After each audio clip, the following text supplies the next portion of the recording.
ভালোবাসা সুন্দর, কিন্তু অতিরিক্ত কোনো কিছুই ভালো নয়। যখন আপনি কাউকে এতটা ভালোবাসেন যে নিজেকে ভুলে যান, নিজের মূল্য হারিয়ে ফেলেন, তখন সে ভালোবাসা ধীরে ধীরে আপনাকে কষ্টই দেয়। ভালোবাসা মানে কাউকে দৈহিকভাবে শুধুমাত্র পাওয়া নয়, ভালোবাসা মানে দুজনে একসাথে বেড়ে ওঠা। যদি এক পক্ষ শুধু দেয় আর এক পক্ষ শুধু নেয়, তাহলে একসময় সম্পর্ক ভারসাম্য হারায়। ভালোবাসুন, কিন্তু নিজের আত্মসম্মানকে ভুলে নয়। যদি কেউ আপনার উপস্থিতি বুঝতে না পারে, তাকে আপনার অনুপস্থিতি বুঝতে দিন।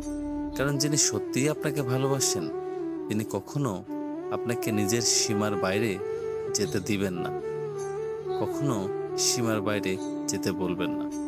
তাই তাকে ভালোবাসুন যে আপনাকে ভালোবাসে, যে আপনাকে বোঝে। ধন্যবাদ।